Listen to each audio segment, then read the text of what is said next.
Olá, grande alma, dando aqui continuidade a esse projeto de perguntas e respostas sobre vida após morte. Vamos inaugurar aqui a próxima pergunta. E a próxima pergunta é a seguinte: o que acontece com o corpo astral após o seu descarte no plano astral, né? O que acontece com o cadáver astral logo após o homem passar para o Devakan, ou seja, o céu, que seria o mundo mental. Mas antes disso, peço aqui a gentileza para que você se inscreva no canal e ative o sininho para que você possa receber os próximos vídeos com as próximas temáticas e também com os próximos comentários. Não temos aqui a pretensão de convencê-lo ou convertê-lo. Pois bem, o que acontece? Nós já dissemos aqui nos vídeos anteriores que o homem verdadeiro é aquele homem em que está o ego, né? Que é a tríade superior, Atma, Buddha e Manas, onde essa tríade superior, onde a alma ela é localizada no corpo causal, que é aonde o ego tem a oportunidade de se manifestar, ou seja, ali o espírito que se utiliza de determinados veículos para a sua manifestação aqui no plano físico, ele se aloca ali a sua consciência no corpo mental superior, e esse corpo mental superior, que ele é dual, ele emana de si uma outra parte, que é o corpo mental inferior, chamado de mente concreta e não mente abstrata, e assim sucessivamente, o corpo mental inferior, como o corpo mental por si só ainda, ele não consegue manifestar, porque ele não tem uma densidade, ele não tem forma, os seus pensamentos não têm forma, eles estão acontecendo. Você precisa de um novo veículo, esse novo veículo é o corpo emocional, ou o corpo dos desejos, que é situado no plano astral, e por consequência ainda que você tenha esse corpo, você precisa de mais um veículo denso para que possa se manifestar nessa realidade de terceira dimensão, no plano físico, que aí nós temos então esse invólucro, essa interface biológica, esse corpo físico que nós utilizamos aqui, e todos esses corpos são intercambiáveis, eles se interconectam e eles se manifestam através daquilo que a gente chama, dentro do esoterismo, o duplo etérico.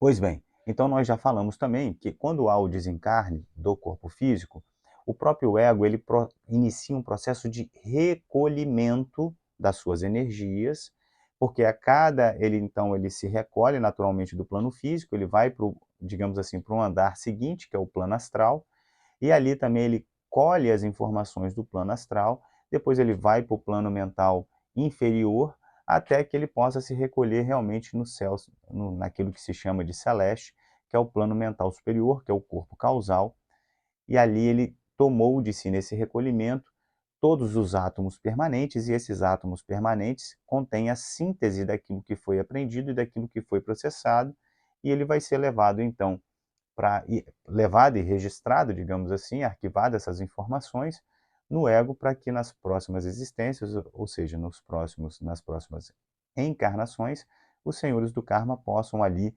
gerenciar as demandas que serão necessárias essa alma viver para que ela possa se desenvolver e fazer o processo de evolutivo de religamento. Pois bem, então o homem mais versado na matéria espiritual, na matéria esotérico, ao desencarnar, naturalmente ele tem recolhido ao recolhimento natural e ele acessa naturalmente o plano do mental inferior. Porém, a grande maioria de nós, o homem comum, ao desencarnar, ao perder essa interface biológica, ainda muito conectado, interessado, muito vinculado aos interesses e às demandas, seja por amor, por afeto, seja mesmo por dependência, seja, enfim, não importa a qualidade do interesse nesse primeiro momento, né? Importa para as consequências, mas não para a questão da vinculação. Então, o homem comum ainda, a grande maioria de nós, ainda vinculado a esses interesses, acaba impedindo que esse recolhimento aconteça numa certa velocidade, mas esse recolhimento vai acontecer. A força do ego provocada por esse recolhimento, ela é natural. E aí, o que acontece é que quando chega dentro dos estudos esotéricos, que aqui acontece uma grande separação uma grande distinção daquilo que o Espiritismo fala e daquilo que as escolas esotéricas apontam, mormente, principalmente, a teosofia. Então aqui vai chegar um momento inevitável em que o ego vai se retirar do corpo astral, veja, veículo astral, que ocupa o plano astral, ele vai se retirar. Porém, a força de conexão, de vinculação, de emaranhamento desse ser com o plano físico é tamanha, e também com as questões emocionais, que é do kama, né, que é emoções e sentimentos, é tamanha que o ego se recolhe, mas ele deixa um mínimo fragmento de consciência nesse corpo astral. Então você imagina o seguinte, você sai de uma posição, mas é como se você deixasse ali uma parte de si. Essa parte de si, quando permanece no corpo astral, já sem, após o recolhimento do ego, a gente chama de sombras. E por que são sombras? São sombras porque eles permanecem ainda é, é, com uma certa consciência, mas essa consciência ela não tem uma inteligência, ela é só memória daquilo que foi experienciado por aquele ser que reencarnou naquele momento.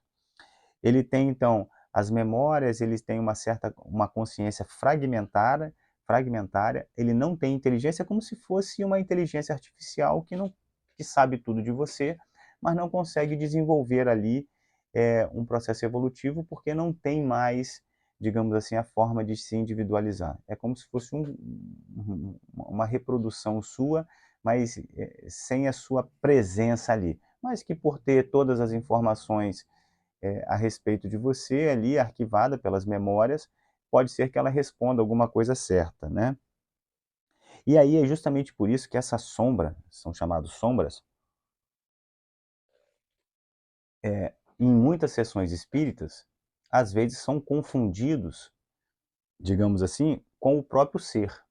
Então aqui, dentro da escola esotérica, já acontece um grande dissenso do que se refere ao espiritismo, por quê?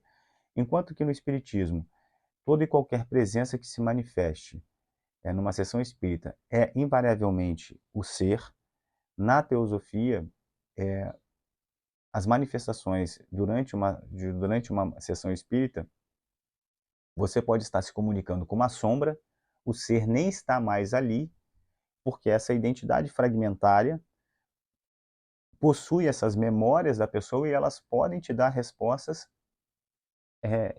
reais, digamos assim, e certeiras daquilo que você viveu. Então, é natural que aconteça essa confusão. Então, nesse recolhimento, chega um ponto em que naturalmente há esse rompimento. Mas nós estamos falando aqui do cadáver astral. Pois bem, então, feito isso, você entende. Então, saiu o ser, a consciência, e aí acontece o que se chama de segunda morte, né? Essa segunda morte, ela pode acontecer em vida, é chamada da segunda morte quando acontece em vida, ou seja, quando acontece em vida no sentido de quando acontece encarnado, nós chamamos isso da iluminação. Quando um ser se ilumina, ele morreu novamente. E quando acontece no plano astral, acontece essa segunda morte. Nós, digamos assim, morremos duas vezes, porque há essa morte do veículo físico também, que acontece muitas vezes, pode acontecer em poucas horas, em poucos meses, enfim, pode durar até alguns anos.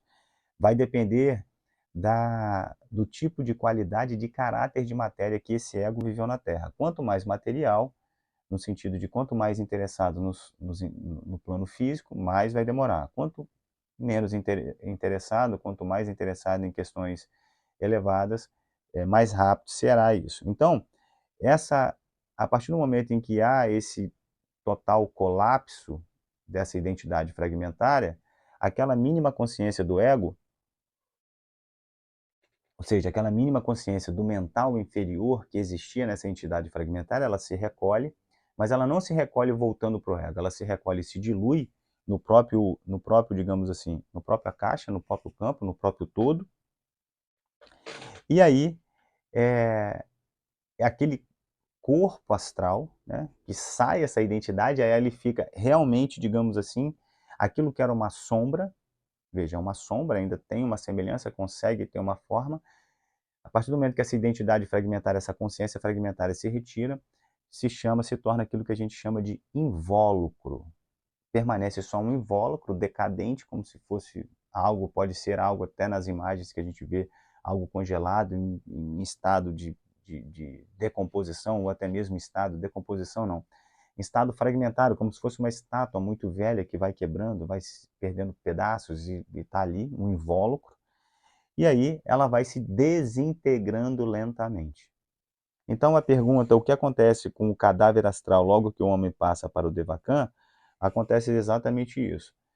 Quando o homem passa para o Devakan, a depender do interesse do homem, vai permanecer uma porção fragmentária do mental, o que vai dar a isso essa identidade fragmentária dessa identidade. Depois que essa identidade fragmentária ela se esvai, aquilo que resta é um invólucro.